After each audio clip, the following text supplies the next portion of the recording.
y'all. It's Hope here at Crafty Hope. And look at me, I have got an art journal out. This is a Clean Slate Journal series from Nina Fickett, the same Nina that I have done the art advent swap with. And that kind of is bringing this all together. I just showed you a bucket full of supplies. Those are all things that came from the advent swap that I'm doing with Nina. I decided for this last month of this challenge that I would pull a bunch of those out and use them as kind of like my limited palette of what I was going to use for this. And y'all, it worked out so beautifully. I think some of that comes from the limited palette that I'm using for Care December as well. But yeah, so this is what I'm doing. I've pulled out the stuff that Nina has gifted me over the course of this Advent season, as well as the journal I've been using for the Clean Slate series, which is a junk journal I made as part of my Crafty Hope prompts this past year. So I'll put a link up above to my journal making so you can get a better look at it. But I do also encourage you to go check Nina out and her Clean Slate series. She's going to have a new series for 2024. So I think, has she already posted about that? I can't remember, y'all. Go check out Nina. She'll explain it there. Anyway, I am starting with a bunch of collage and I'm using fluid matte medium. I'm going to run out of it here in a bit. Yeah, and I added it there. I added it to that container. So my zooming and everything kind of shifted for this. But I'm using some ephemera she sent me. There's some book pages. And then I'm adding, this is some blueprint that she sent me that I love because it's all blues and stuff. So I'm, sticking those items down to start. I'm covering completely both pages of this because the pages were absolutely unmarked, really boring, needed something else, and the one on the right was kind of slick, and I just don't like to work on slick surfaces. So here is a piece of one of the tags, not the bigger tags, but like the label tags she had on there for the vintage items in the Advent. And I don't know what material this is. I'm going to have to remember to ask Nina what it is. It feels almost like vellum, but it's a little bit thinner and more pliable. So it could be a deli paper of some kind. I'm not real sure. And then one of the early things she gifted me were some tissue papers that she had altered. So I knew that would be perfect. I don't think I picked out great images for this one. They don't show up a whole lot, but the tissue itself adds some really great texture in here. The big thing I found with using this fluid medium was that I needed to really dry this before I did some things in this journal. So that kind of prompted me on how I proceeded because it was taking a while to dry having used this fluid medium. And I don't have a lot of patience. So yeah, I'm putting down the last couple little pieces. You can see a little bit of a blue like snowflake. I think I kind of tore it apart there. But the collage for this really lended itself toward something. What did it lend itself toward? Just the blue palette, I guess. So here are some, oh gosh, were they Faber Castell? I can't remember. I'll put it below. It's some watercolor pencils she gave me in all blues, and that's where I learned that this had not dried well enough to really use. I'm going to try to use them, but these are sharpened to an extent that using the very pointy tips of them was just tearing that slightly damp collage underneath. So I'm using the sides of these pencils and just coloring several areas. You can see just scribbling those colors on in some different areas that I felt like needed it. And then I'm going to grab my Liquitex Professionals white gesso and put it down in a couple spots if I can finally get it out of my little applicator. And I will use my brayer to brayer it out. And when I brayer it out, that activates some of those watercolor pencils a little bit, which was kind of fun. And I should have thought about that, but I didn't. Now, the hardest part about using the brayer is it doesn't get in that crease in there. So I'm going to grab my paintbrush and try to move some of that gesso down into the crease just so it doesn't look like a big gaping crevice there. All right.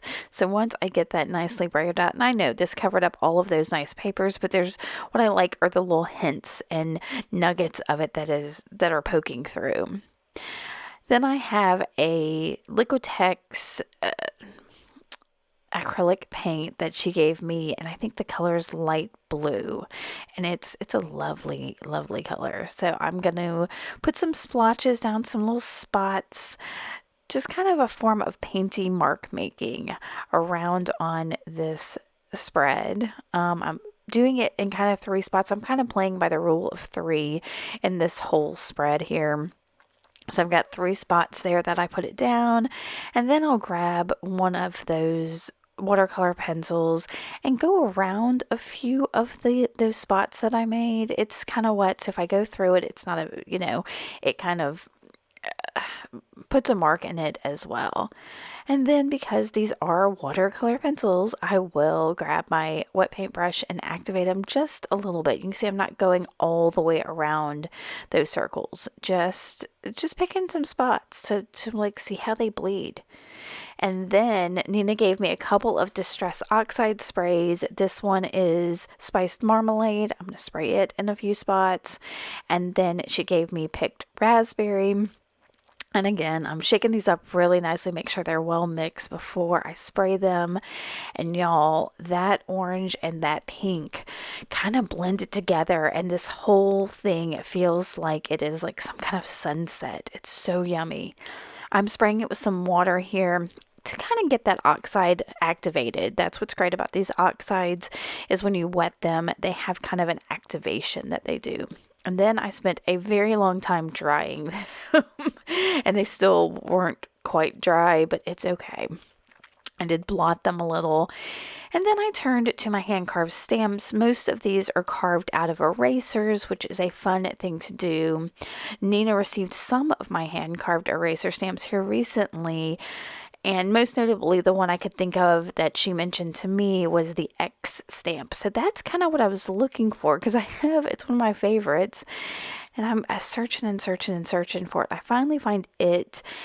I actually have three X stamps. I have one that is a single X, one that's a double, two X's, and one that's three X's. So the more that are on there, the smaller the X's are, if that makes any sense. So I got my one with the one big X and the two medium size X's, and that's what I'm going to use along with some Distress Oxide and black soot, and put those again in three places around on my page. So I put the bigger one first, and then I'm kind of filling in with these medium sized ones and making sure they kind of touch the edges and bleed off the page a little bit. Yeah, and just like the watercolor pencils, the Distress Oxide are also water reactive, so I'll grab that wet paintbrush again. And it's one of my favorite things to do with my hand carved stamps is to kind of blur the edges a little. So that's all I'm doing. I'm not blurring all of them, just some of them, just like I did with that watercolor pencil a minute ago. Just getting them to kind of move. I was getting a little bit of pink bleed from the oxide spray underneath them, but I was trying not to let that stress me out too much. Let's see, I'm trying to remember what I do next. I remember a lot of the things I did. I just did this the other day. I hope your Christmas season is treating you well. And if you have, if you haven't seen my Vlogmas and my Christmas season, I encourage you to go watch my Vlogmas series that's been going on. It will possibly go on through the end of the year. So Nina gifted me this nice large pack of vintage photos, and I hadn't really had a chance to sort through all of them. So kind of doing that now, looking at each and every one, and you can see the ones I don't want, I'm putting in a stack on the right, and the ones that I'm thinking might be okay, I kind of put in the center. And then I come back and I'm going to look at these real quick, the ones that I thought maybe. I almost immediately went to this one because it was damaged on one side, so I didn't feel quite as much guilt about tearing it down so it would fit better on my little page. And I'm tearing this toward me for the most part. That for some reason I didn't that way, but that gives me a little bit of a white edge on there so that when I use a ink blender, I can, it'll have more of the actual paper to adhere to, I don't know, soak into. It took me a minute to get all torn down the way I wanted. I was trying to keep her legs in there. I was afraid if I tore too much, or kept tearing, I was going to tear her legs sitting there off. So, yeah, I tried to keep from doing that. So I'm using a distress ink and walnut stain to ink the edges, like I said, yeah, it's soaking in those torn paper parts there. Now, it becomes a problem here in a little bit. I'm going to end up using a little tag that I found on my desk. Not this one. This was part of a tag that Nina sent me with a note on it, which I think is a fabulous bit of fodder for my collaging. But it just seemed too large, I think, for this photo. It was like overtaking it somehow. So this other piece was sitting on my desk, and y'all, I don't know where it came from. It could have been part of something Nina sent me. It could have been some ephemera from somewhere else. I don't know. It was a bit delicate, so I'm going to actually break it here in a minute. But first I decided I needed to add a little more black around on my spread. Just, it needed a bit more grunge. It was feeling too cotton candy poppy for me. It's still very brightly colored for my usual style.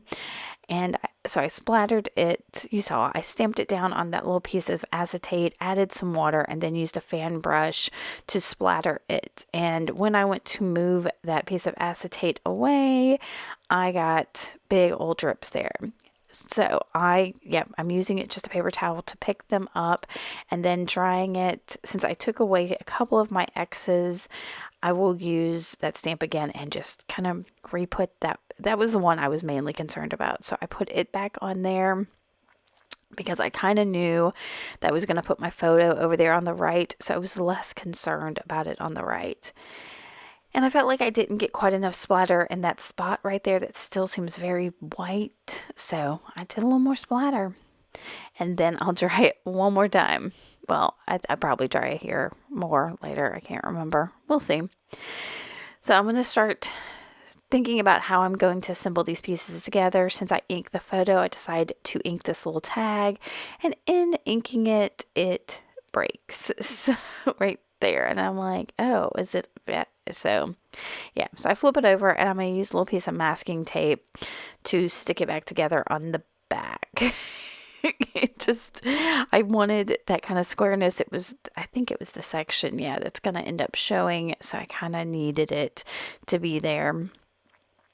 And I will go ahead and tack my girl to my little tag. And I'll admit, I was hoping to maybe do some stitching on here, but realizing that that tag was so brittle, I didn't think it was quite the right substrate for stitching. So I won't be doing stitching. Instead, I was having trouble here because I really felt like I needed to add some brown on the page, but I couldn't figure out how I wanted to do that because that tag and the inking I did around her are both that walnut stained brown, and I just couldn't figure out how to bring that brown in.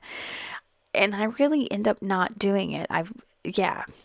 So what I decided I needed was some lace, and I have this bit of lace that has like some kind of plaster that I spread on it for some other class. I don't even remember.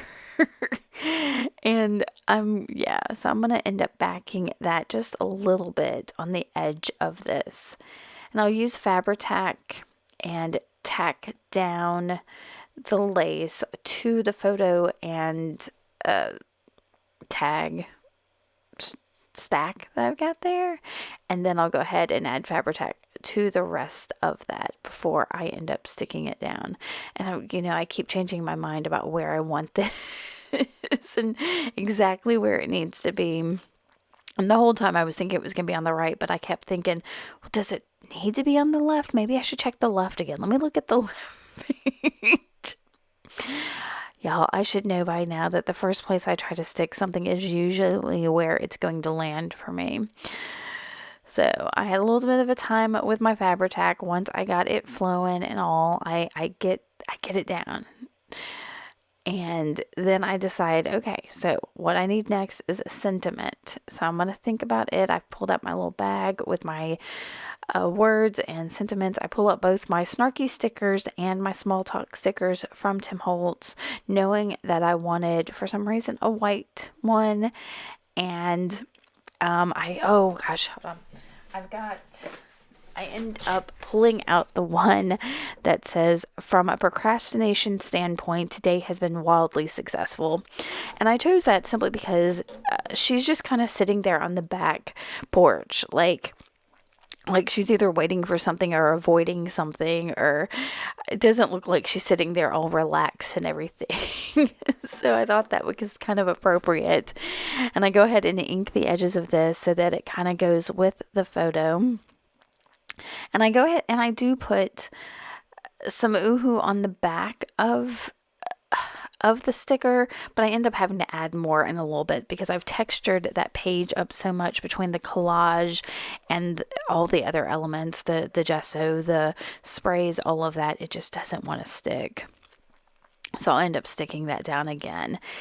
And I still feel like it's even though it's that white there, it's getting kind of lost on the page. So I will grab a black pen and see. Before I do it, I realize, oh no, this is popping up. So I try to stick it down there, and the whole thing just peels right back up. So I'm going to put plenty of glue on it again before I stick it down and hold it for a second. Excuse me. And then I'll grab that black pen and do a super sketchy circle around it with a couple little scribbles on it. And because really the focal is supposed to be the picture, I will go ahead and add some of the scribbles and sketchy lines on the other side. And that is it for this page. I really love it. I want to thank Nina for the series, the Clean Slate Journal series. I now have 12 pages or spreads that have been a lot of fun to make this year. And well, she provided a lot of the materials that went into this spread. So thank you, Nina, for everything. Y'all go check her out and come back later and see what else I've got going on. Thanks for watching. Bye.